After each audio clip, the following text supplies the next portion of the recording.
والصلاة والسلام علی من کان نبیا وآدم بین الماء والطین اما بعد فاعوذ باللہ من الشیطان الرجیم بسم اللہ الرحمن الرحیم۔ ایک دفعہ ہدیہ درود پیش کیجئے۔ اللہم صلی علی سیدنا و مولانا محمد وعلی آلہ وعطرتہ بعدد کل معلوم لک۔ آج کا ہمارا درس قرآن سورہ مائدہ کی آیت نمبر 97 سے شروع ہو رہا ہے۔ کل ہم نے جو پڑھا تھا اس میں اللہ رب العزت نے احرام کے اندر جو پابندیاں ہیں ان کو بیان فرمایا تھا کہ احرام میں شکار وغیرہ نہیں کر سکتے، تو شکار کی تفصیلات تھیں۔ تو یہاں بھی اللہ رب العزت نے احرام کی کچھ پابندیاں، کچھ بیت اللہ شریف کے آداب، کعبہ شریف کے آداب ان آیات میں بیان فرمائے۔ لہذا فرمایا جعل اللہ الکعبۃ البیت الحرام قیاما للناس والشہر الحرام والہدی والقلائد۔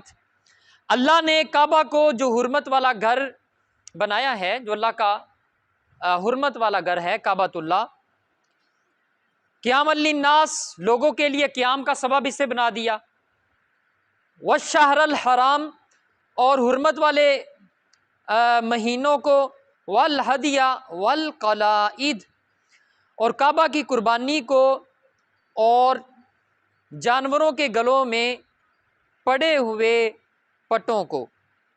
ذالک لتعلموا ان اللہ یعلم ما فی السماوات وما فی الارض، یہ اس لیے کہ تم جان لو بے شک اللہ جانتا ہے جو کچھ آسمانوں میں ہے اور جو کچھ زمین میں ہے، وان اللہ بکل شیء علیم، بے شک ہر چیز اللہ رب العزت کے علم میں ہے، اللہ اسے جاننے والا ہے۔ اس آیت میں جو اس کا نفس مضمون ہے، جو بیان ہوا ہے اصل میں، وہ یہ کہ اللہ رب العزت نے حرمت بیان کی کعبۃ اللہ کی، کیونکہ یہ قیام کا سبب بھی ہے۔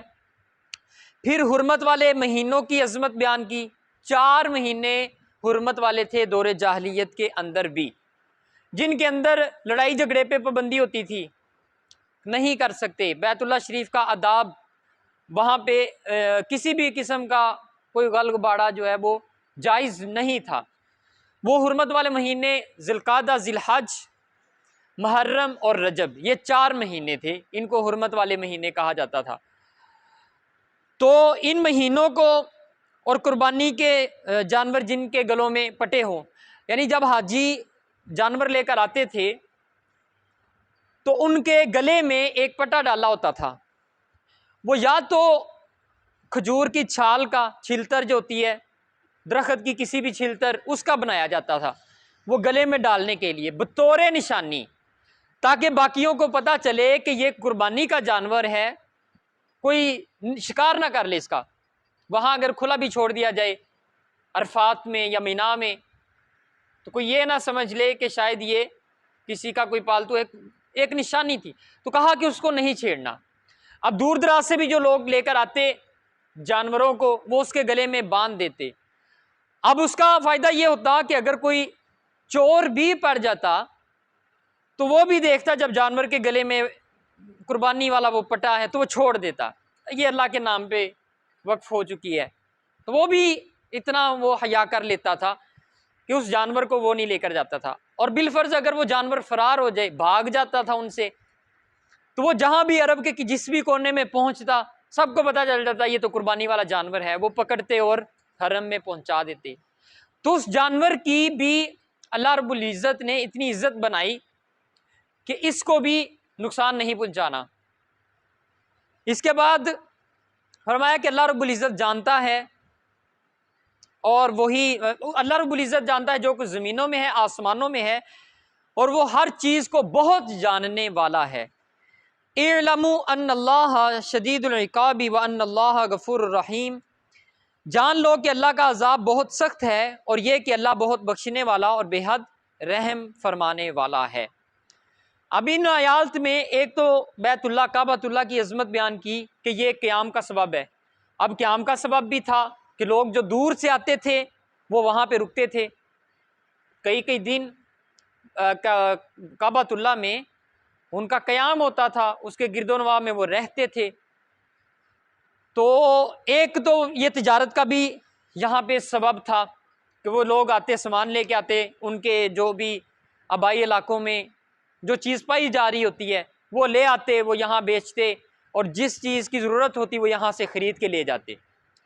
تو یہ دو چیزیں، ایک تو مناسک حج، یہ حضور علیہ الصلوۃ والسلام سے پہلے بھی کسی نہ کسی طرح یہ حج کے مناسک تھے کچھ نہ کچھ، اگرچہ جاہلیت بھی تھی، ایسے بھی لوگ تھے جو ننگے ہو کے معاذ اللہ خانہ کعبہ کا طواف کرتے تھے، یہ بھی تھا، لیکن کچھ جو ملت ابراہیمی پہ لوگ تھے وہ کسی نہ کسی انداز میں کچھ نہ کچھ حج کے ارکان کر رہے تھے، اگرچہ وہ پوری طرح جیسے ہم حج کے ارکان ادا کرتے ہیں ایسا نہیں، کوئی آ کے وہاں پہ طواف کر لیتا تھا، صرف کوئی قربانی دے دیتا تھا، کوئی صفا مروہ پہ سعی کر لیتا تھا، تو بس یہ اس طرح کوئی نہ کوئی کسی نہ کسی کے اندر پایا جا رہا تھا۔ اللہ رب العزت نے یہ ساری ادائیں سمیٹ کے ہمیں دے دی، ہم وہ حج میں کرتے ہیں۔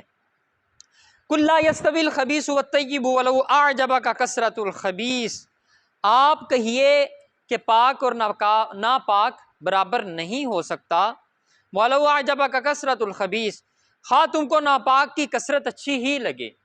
جو پاک ہے اللہ رب العزت نے جسے پاکیزہ پیدا کیا، وہ اور ناپاک یہ دونوں برابر نہیں ہو سکتے۔ فَاتَّقُوا اللَّهَ يَا أُولِي الْأَلْبَابِ لَعَلَّكُمْ تُفْلِحُونَ، سو اے عقل والو تم اللہ سے ڈرتے رہو تاکہ تم فلاح پا جاؤ۔ اب یہ پاک اور ناپاک کو برابر کرنا اور صالح اور فاسق و فاجر کو برابر کہنا اللہ کی حکمت کے خلاف ہے، اس میں اصل میں یہی سمجھانا مقصود تھا کہ جو کھوٹا اور کھرا ہے ان کو برابر نہ کیا جائے، ان کے اندر امتیاز رکھا جائے۔ اس کے بعد فرمایا یا ایھا الذین آمنو، اے ایمان والو۔ اس آیت میں ایک ادب مصطفیٰ سکھایا جا رہا ہے،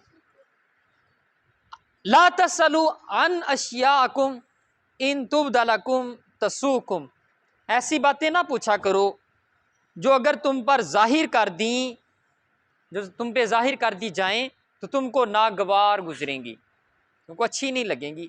وَإِن تَسْأَلُوا عَنْهَا حِينَ يُنَزَّلُ الْقُرْآنُ تُبْدَ لَكُمْ، اور اگر تم ایسے وقت سوال کرو گے جب قرآن نازل کیا جا رہا ہو تو وہ تم پر ظاہر کر دی جائے گی، یعنی جب اگر تم نے سوال کیا اس حالت میں کہ جب قرآن اتر رہا تھا پھر وہ بیان ہو جائے گا۔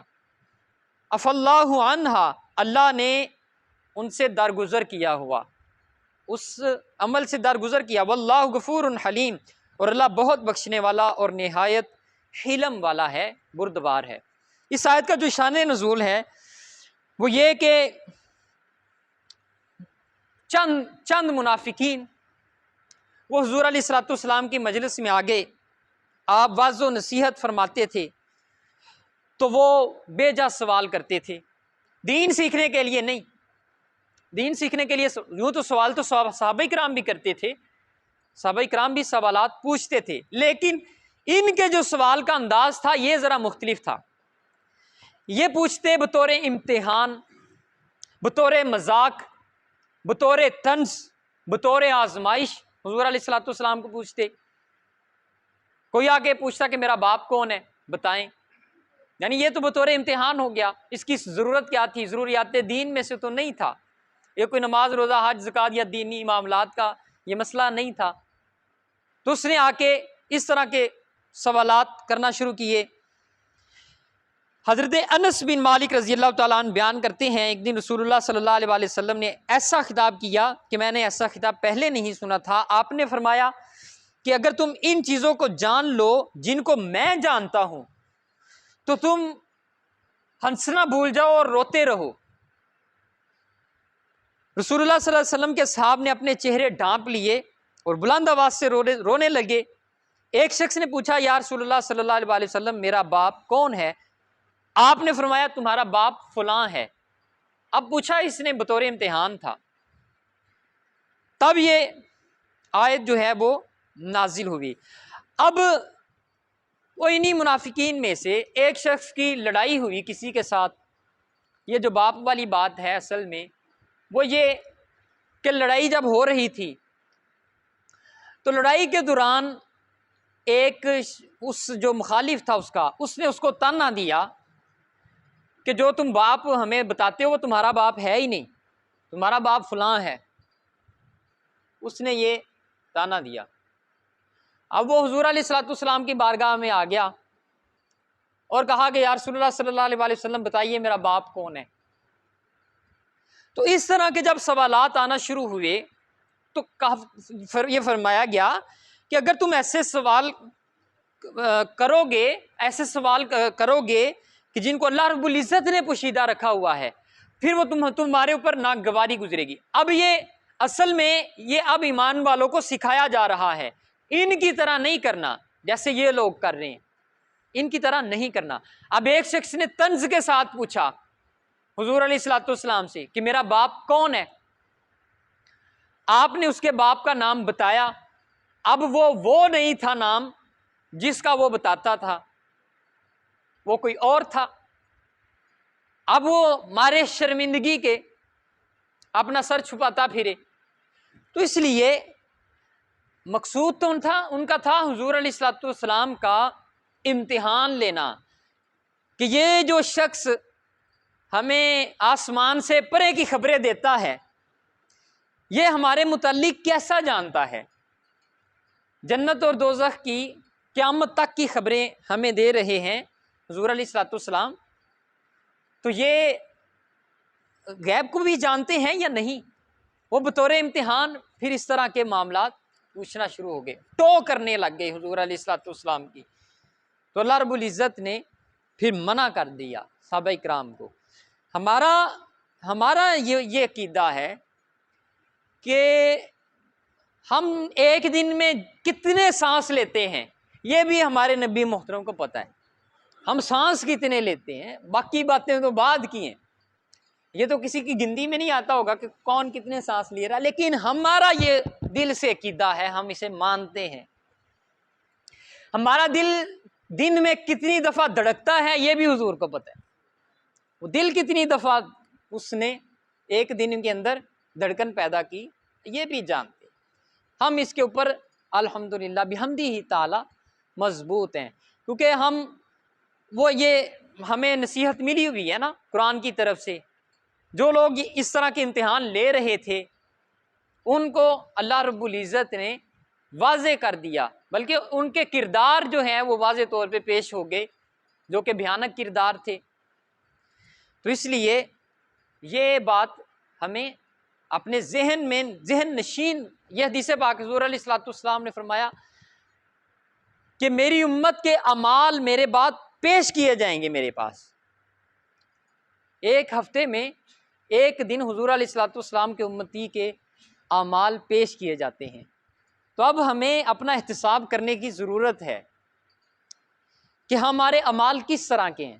اگر وہ پیش کیے جا رہے ہیں تو ان اعمال کو دیکھ کر حضور علیہ الصلوۃ والسلام کے چہرہ اقدس پہ شکن آتے ہیں یا چہرے پہ مسکراہٹ آتی ہے، ہم نے کیا بھیجا ہے، یہ بھی طے کرنا خود کا احتساب کرنا بڑا ضروری ہے۔ اب حضور علیہ الصلوۃ والسلام نے جو فرمایا قرۃ عینی فی الصلاۃ کہ نماز میری آنکھوں کی ٹھنڈک ہے، اور ہر امتی کی نماز حضور علیہ الصلوۃ والسلام کی آنکھوں کی ٹھنڈک ہے۔ اب جب بھی امتی نماز پڑھے گا ٹھنڈک تو پہنچے گی، تو پھر ہم کیسے کہہ سکتے ہیں کہ ہماری نمازوں کی حضور علیہ الصلوۃ والسلام کو خبر ہی نہیں ہے؟ انہیں تو ہر سجدے پہ ٹھنڈک پہنچ رہی ہے کہ اس کا امتی سجدے میں گیا اور وہاں گنبد خضرا میں ٹھنڈک پہنچ گئی۔ کیا آپ کے امتی نے خدا کی بارگاہ میں سجدہ ٹکا دیا؟ اس لیے میرا ہر سانس ان کی آہٹوں کے ساتھ چلتا ہے، میرے دل کے دھڑکنے کی بھی وہ رفتار سنتے ہیں، میرے دل کے دھڑکنے کی بھی وہ رفتار سنتے ہیں، جہاں بھی ہو وہیں سے دو صدا سرکار سنتے ہیں، سرے آئینہ سنتے ہیں، پسے دیوار سنتے ہیں۔ حضور جانتے ہیں حدود طائر سدرا، حضور جانتے ہیں کہاں ہے عرش معلا، حضور جانتے ہیں بروز حشر شفاعت کریں گے چن چن کر، ہر غلام کا چہرہ حضور جانتے ہیں۔ تو فرمایا وَإِن تَسْأَلُوا، یہ نعت میں نے اس لیے پڑھی کہ ہفتہ تھا تو میری بھی حاضری لگ گئی۔ وَإِن تَسْأَلُوا عَنْهَا حِينَ يُنَزَّلُ الْقُرْآنُ تُبْدَ لَكُمْ، اگر تم ایسے وقت سوال کرو گے جب قرآن نازل کیا جا رہا ہو تو اللہ رب العزت اس قرآن کی آیت میں نازل فرما دے گا، تو اس لیے اس سے بچو، پرہیز کرو۔ عفا اللہ عنہا، اللہ نے اس سے درگزر کیا۔ واللہ غفور حلیم، اور اللہ بخشنے والا اور حلم والا ہے۔ قد سألها قوم من قبلکم ثم اصبحوا بها کافرین، تم سے پہلے ایک قوم نے اس طرح کے سوال کیے، پھر وہ انہی سوالات کی وجہ سے کفر میں مبتلا ہو گئے، کفر میں مبتلا ہو گئے سوال کرنے کی وجہ سے۔ اب وہ سوال کرنے کے پیچھے دین سیکھنے کا جذبہ نہیں تھا۔ اب جیسے وہ حضرت موسیٰ علیہ السلام نے کہا نا بچھڑا لے کر آؤ، جو ہم پہلے اس بارے میں پڑھا ہے، تو قوم نے سوال کرنے شروع، کس طرح کا بچھڑا ہو، اس طرح کا ہو، رنگ اس طرح کا ہو، کتنی عمر ہو، حالانکہ لے آتے جو بھی بچھڑا کوئی بھی لے آتے تو بات ختم ہو جاتی، لیکن وہ سوال پہ سوال، سوال پہ سوال، اپنے آپ کو پھنساتے گئے۔ تو کچھ معاملات میں جہاں پہ ضرورت نہیں ہوتی سوال کی، سوال بری چیز نہیں ہے، اور قرآن و حدیث نے سوال کی بڑی حوصلہ افزائی کی ہے۔ حضور علیہ السلام کا خود جو انداز تھا وہ بھی سوال والا ہوتا تھا۔ خطبے میں، خطبہ حجۃ الوداع آپ اٹھائیں پڑھیں، جو حضور علیہ السلام نے حج کے دوران آخری خطبہ دیا نا حج پہ، تو اس میں حضور علیہ السلام نے صحابہ کرام سے سوالات کیے۔ فرمایا پہلے آج کون سا دن ہے، صحابہ کرام کو مخاطب کیا آج کون سا دن ہے، پتہ سب کو تھا، لیکن صحابہ کرام نے کہا یا رسول اللہ واللہ اعلم ورسولہ اعلم، کہ اللہ اور اس کا رسول بہتر جانتے ہیں کہ آج کون سا دن ہے۔ تو یہ کہنے کی صحابہ کرام کی وجہ یہ تھی کہ یوم عرفہ کو کوئی اور دن کہہ دیں تو وہ اور دن بن جائے گا۔ پھر فرمایا ما ھذا البلد، یہ کس شہر میں ہم کھڑے ہیں، یہ کس شہر میں کھڑے ہیں، مکہ میں کھڑے تھے۔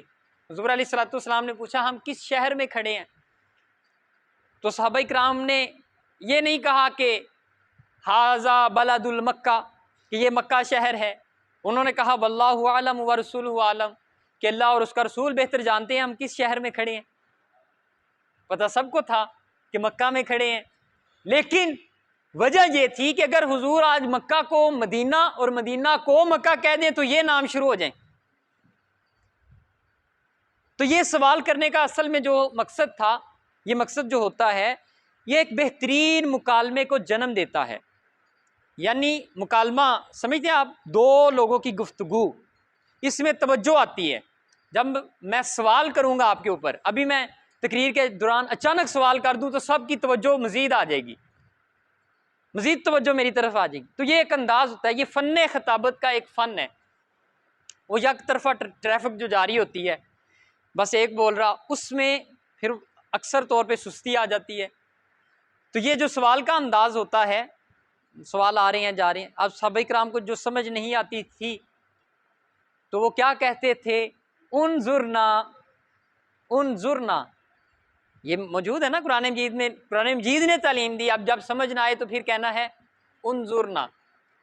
تو اس کا مطلب ہے کہ وہ سوالات کرتے تھے.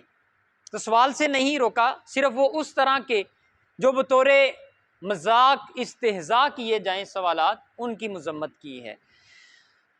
دعا ہے جو کچھ بھی آج ہم نے پڑھا سنا سمجھا، اللہ رب العزت اس میں عمل کی توفیق عطا فرمائے، اور جو نہیں سمجھ سکے اللہ رب العزت اس کی بھی سمجھ عطا فرمائے. وما توفیقی الا